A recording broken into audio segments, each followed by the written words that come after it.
Alors salut à tous, donc aujourd'hui malgré un mois de retard carrément parce que j'ai eu vraiment beaucoup de contretemps, mon PC qui commence à me lâcher, mon disque dur qui était mort, la galère totale, j'ai dû complètement passer à autre chose vu que le logiciel marchait plus. Et maintenant je peux enfin faire le tuto sur les listes view qu'on m'a demandé sur le forum. Donc le list view, j'ai complètement zappé où il était. Oui alors, ça c'est un peu fou après une journée de taf quand on se dit encore de faire un tuto sur quelque chose qu'on connaît moyen. C'est un peu la galère, donc on va rechercher, recherche, voilà. Donc c'est dans contrôle commun, la liste view. Donc j'avais déjà commencé à faire un petit tuto, mais ça a été complètement raté, donc j'ai complètement arrêté. Alors donc une liste view, comme vous pouvez le voir, c'est pour le moment qu'on y pose. C'est juste une boîte. Voilà, donc on va aller dans les propriétés de la boîte, hein, la list view. On peut changer la couleur. Je sais pas, je vais mettre du bleu parce que c'est fun, j'aime bien. Et puis voilà.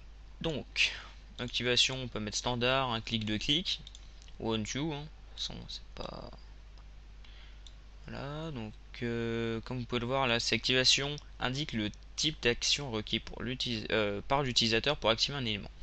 Voilà, donc c'est le type de. Qu'est-ce qu'il faut qu'il fasse justement l'utilisateur pour pouvoir justement activer un élément. Enfin là, ça sera les commentaires. Donc, on a les colonnes, les groupes et les items. C'est le plus important. Pour petit rappel, une colonne est différente d'une ligne parce que certains se trompent. Moi-même des fois. Colonne dans ce sens ligne. Donc, comme vous voyez, c'est dans collection, donc on va double-cliquer dessus, là, enfin voilà. Donc, là c'est les colonnes, et on va commencer déjà par faire un groupe. Mettons le groupe, on va le nommer, donc là c'est des views, on va le renommer en, je sais pas, groupe 1. Donc list view, là c'est le groupe 1, vous cliquez juste sur ajouter hein, pour en ajouter un, supprime pour supprimer un. Là donc name pour changer. Là vous avez vos groupes. Après, on a le groupe, donc il faut bien dire ce qu'il faut mettre dedans, justement. Donc d'ailleurs, vous pouvez voir modifier les éléments, modifier les colonnes, modifier les groupes. On commence par créer un groupe. En fait, c'est bizarre, c'est un peu à l'envers et un peu dans tous les sens. Parce que là, maintenant, il va falloir qu'on crée carrément. Hop, ça toujours être en ligne. Hein. Ça de d'avoir une vie sociale. Donc, on va créer une colonne, une colonne. On va créer une colonne qu'on va nommer colonne 1.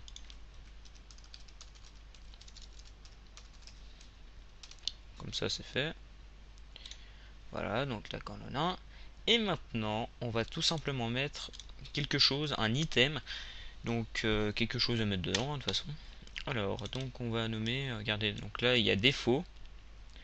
On ira changer tout à l'heure. Regardez, quand j'ajoute un item, hop, je vais juste, en fait j'ai fait une boulette d'ajouter du bleu, on y voit que dalle. Voilà. Donc on va changer l'item. On va ajouter, on va mettre, mettons, qu'est-ce qu'on pourrait mettre? On pourrait mettre texte, tout simplement. Voilà, donc dans défaut, vous avez texte. C'est un petit peu ce qui est utilisé dans. Voilà, sous Vista. Ça me rappelle vraiment le design de Vista, d'ailleurs, ça doit être ça. Quand vous avez. Je pourrais pas trop vous montrer là, mais dans vos documents, quand vous avez vos listes, que vous triez, mettons, par lettre, ça fait A, B, C. Là, au lieu de défaut, ça mettra A. Voilà. Enfin, c'est mis justement 1. C'est mis justement A. Donc maintenant, il y a tout simplement le fait de devoir modifier défaut. Alors défaut, ça c'est encore un autre problème. Pour la simple et unique bonne raison qu'il va falloir voilà, donc mettre dans un groupe. Pourquoi ça me met dans les view group? Ça, je ne sais pas. Bref, en gros, vous avez list view group, c'est ah ok, header. Ok. Donc list view group, le nom du groupe là, mais en fait header c'est ce qui va être affiché là. Donc groupe 1 de toute façon. Voilà. Donc petit rappel. Je fais ça simple, hein. Après vous pouvez mettre des variables, etc. Je vais pas vous réapprendre encore une fois à utiliser des variables. Je veux dire, au bout d'un moment, je pense que vous avez peut-être compris. Je verrai peut-être plus tard. Là, je vais essayer de faire un max de vidéos ce soir, j'ai le temps. Donc ici vous avez, donc je vais faire un petit rappel, hein. On va tout simplement tout supprimer. J'ai pas dit de faire annuler. Donc on va tout supprimer et on va faire un petit rappel. Vous commencez par groupe. Vous faites un nouveau groupe qu'on va déjà mettre, on va dire un nom. On va mettre un nom justement. On va mettre, mettons groupe 1. Voilà, groupe 1. Le header, c'est ce qui va s'afficher ici, là, en nom carrément du groupe. C'est-à-dire que si je veux mettre groupe 1, je pense que je conseille de mettre le nom avec le header, c'est pareil, du même nom. Donc ensuite, on met une colonne, on met autant de colonnes qu'il nous faut, hein, mettons j'en veux 3. La colonne 1 se nommera col 1, col 10 alors, hein.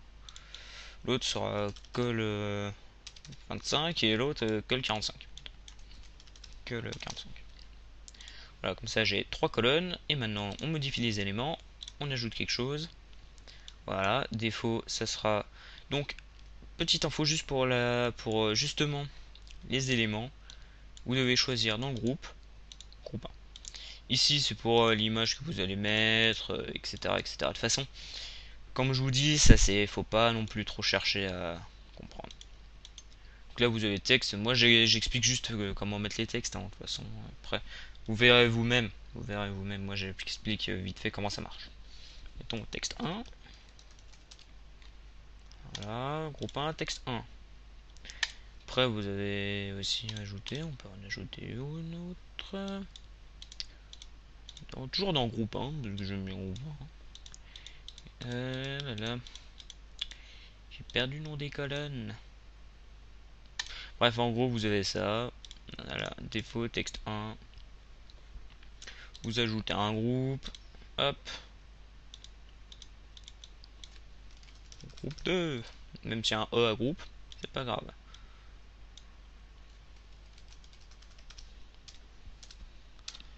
Voilà, groupe 1, groupe 2, hop. Donc ici, ça met défaut parce que j'ai pas sélectionné le groupe justement. Ça, je vais mettre groupe 1, hop. Après, modifier les éléments, j'ajoute encore un élément qu'on va ajouter dans le groupe 2. Hop. Vous voyez, c'est mis automatiquement, hein. Groupe 1, groupe 2, ça c'est dans l'ordre que c'est. Ah, tac, tac, tac. Quand on va marquer game. Je sais pas, j'ai pas d'autres mots qui me viennent en tête. Donc texte 1, game, voilà. Donc en gros, c'est comment on utilise vraiment une list view. De toute façon, c'est juste une liste. Donc voilà, en gros, ce dont vous avez besoin pour utiliser une list view, les principales commandes justement.